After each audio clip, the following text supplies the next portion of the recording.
Hello students, on behalf of United Group of Institutions, I Swaroop Malik welcome you all to this online class of Basic Electrical Engineering. Today I am going to discuss lecture number 4 of DC machines. Before going to discuss the lecture number 4, let us discuss what we have been discussed till now.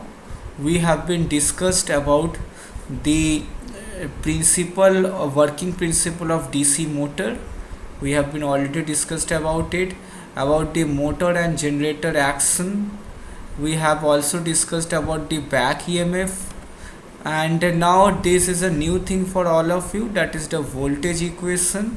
अगर हम motor की बात करेंगे तो अगर DC shunt motor की बात करें तो अगर आप यहाँ पर केवीएल इक्वेशन लगाते हैं तो आपको V इज इक्वल्स टू मिल जाएगा EB जो कि बैक EMF है प्लस IARA, क्योंकि आपको पता है कि आर्मेचर का अपना रेजिस्टेंस भी होगा। अगर जनरेटर की बात करेंगे तो जो जनरेटेड EMF होगा वो हो जाएगा V प्लस IARA, क्योंकि यहाँ पर हमें आउटपुट फॉर्म में इलेक्ट्रिकल एनर्जी मिलेगा।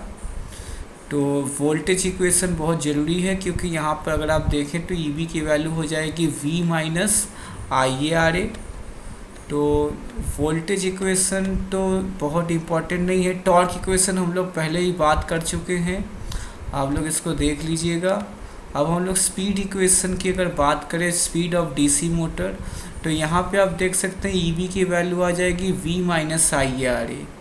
आप अगर यहाँ पे देखें, जैसे कि हम लोगों ने KVL लगाया था तो V बराबर EB प्लस IARA आया था। यहाँ से EB की वैल्यू क्या आ जाएगी V माइनस IARA। तो यहाँ पे आप देख सकते हैं साफ तौर पे EB की वैल्यू आ गई V माइनस IARA। EB को हम लोग पहले डिस्कस कर चुके हैं। बैक EMF हमारा जनरेटेड EMF के बराबर इसका फॉर्मूला होता है, दैट इज़ 5Zn/60 × P/A, और ये बराबर हो जाएगा V माइनस IARA के। यहाँ से n क्या आ जाएगा V minus IARA/5 × 60A/Z × P। ये हमारा स्पीड इक्वेशन हो गया।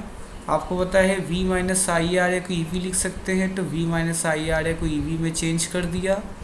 तो यहाँ से स्पीड क्या हो गया बराबर K टाइम्स CV/IA, क्योंकि बाकी चीज़ें कांस्टेंट हो जाएगी किसी भी मशीन के लिए।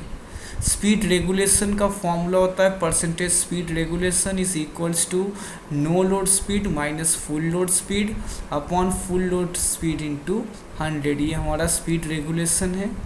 आप देख सकते हैं स्पीड रेगुलेशन हमारा 0 हो जाएगा। कब 0 हो जाएगा? जब लोड जो होगा जब full load speed no load speed की इक्वल हो जाएगा।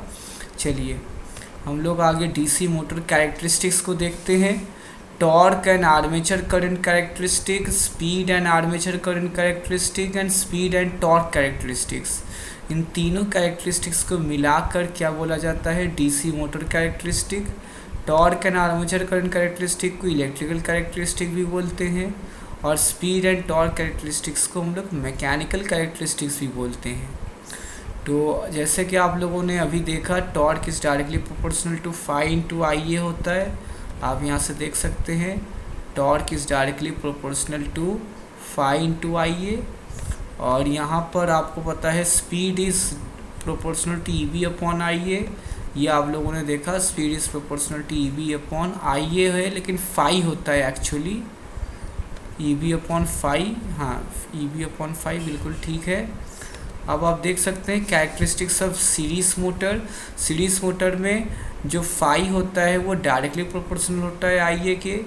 तो torque is directly proportional to phi IA है। फाई अगर IA के साथ प्रोपोर्शनल होगा तो torque is directly proportional to IA² हो जाएगा। यहाँ पे देख सकते हैं आप एक पैराबोला आ जाता है, टॉर्क और आर्मेचर करंट कैरेक्टरिस्टिक।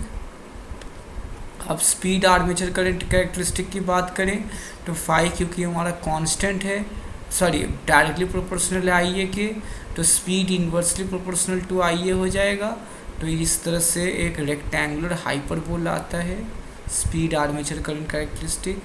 और सिमिलरली आप लोग जानते हैं कि जो हमारा फाई है, phi is directly proportional to torque होता है, तो इसीलिए आप यहाँ पे देख सकते हैं कि स्पीड एंड टॉर्क कैरेक्टरिस्टिक्स में कि speed is directly proportional to E upon phi है। फाई डायरेक्टली प्रोपोर्शनल है IA के सीरीज़ मोटर में।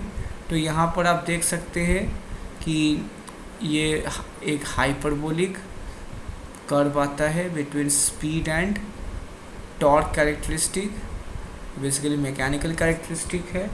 चलिए आगे बात करते हैं हम लोग डीसी शंट मोटर में। डीसी शंट मोटर में फ्लक्स हमारा बेसिकली कांस्टेंट होता है, तो torque is directly proportional to IA हो गया, तो हमको एक स्ट्रेट लाइन मिल गया। अगर हम बात करेंगे स्पीड और आर्मेचर करंट के कैरेक्टरिस्टिक की, तो फ्लक्स क्योंकि कांस्टेंट होता है तो speed is directly proportional to EV हो गया। EV बेसिकली होता है V माइनस IARA।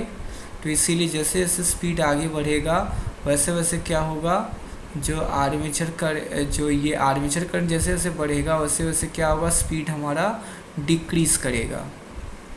ठीक है, यहाँ पे स्पीड टॉर्क कैरेक्टरिस्टिक भी आप देख सकते हैं, स्पीड जैसे जैसे इंक्रीज़ हो रहा है वैसे वैसे टॉर्क डिक्रीज़ हो रही है। कंपाउंड मोटर्स की बात करें तो बेसिकली हमारा जो कंपाउंड मोटर है वो क्यूमुलेटिवली कंपाउंडेड और डिफरेंशियली कंपाउंडेड होता है। क्यूमुलेटिवली कंपाउंडेड वो मोटर होती है जिसमें हमारा सीरीज फील्ड वाइंडिंग और शंट फील्ड वाइंडिंग दोनों के अक्रॉस जो मैग्नेटिक फ्लक्स होगा वो सेम डायरेक्शन में होगा, मतलब फ्लक्स एक दूसरे को ऐड करेंगी। इसको हम लोग बोलते हैं क्यूमुलेटिवली कंपाउंडेड। डिफरेंशियली कंपाउंडेड में क्या होगा, जो हमारा सीरीज फील्ड है और जो शंट फील्ड है दोनों के फ्लक्स एक दूसरे को अपोज करती हैं। ये कैरेक्टरिस्टिक्स है, आप यहाँ देख सकते हैं। ये स्पीड है, आर्मेचर करंट कैरेक्टरिस्टिक है, क्यूमुलेटिवली कंपाउंडेड। ये सीरीज और शंट के बीच में क्यूमुलेटिवली कंपाउंडेड का होता है और ये डिफरेंशियली कंपाउंडेड का है। सिमिलरली आप यहाँ टॉर्क और आर्मेचर करंट कैरेक्टरिस्टिक देख सकते हैं। ठीक है, अच्छा एप्लीकेशंस ऑफ डीसी मोटर्स में आते हैं। एप्लीकेशंस बेसिकली आप देख सकते हैं, शंट मोटर हम वहाँ यूज़ करेंगे जहाँ बेसिकली हमको कांस्टेंट स्पीड सब की ज़रूरत होती है, जैसे lathe machine, centrifugal pump, machine tools, blowers, reciprocating pumps etcetera. Series motor हम वहाँ यूज़ करते हैं जहाँ ट्रैक्शन वर्क होता है, इलेक्ट्रिक लोकोमोटिव्स और trolley, cars, cranes and host conveyors, जहाँ पर हमारा बेसिकली जो स्पीड होता है वो वैरी करता है, एडजस्ट करना पड़ता है स्पीड को, वहाँ डीसी सीरीज मोटर यूज़ करेंगे। क्यूमुलेटिवली कंपाउंडेड बेसिकली हम लोग यूज़ करते हैं जैसे एलिवेटर्स में, कन्वेयर्स में, हेवी प्लानर्स में, और इसके अलावा रोलिंग मिल्स में, आइस मशीन्स में, प्रिंटिंग प्रेस में, एयर कंप्रेसर्स में।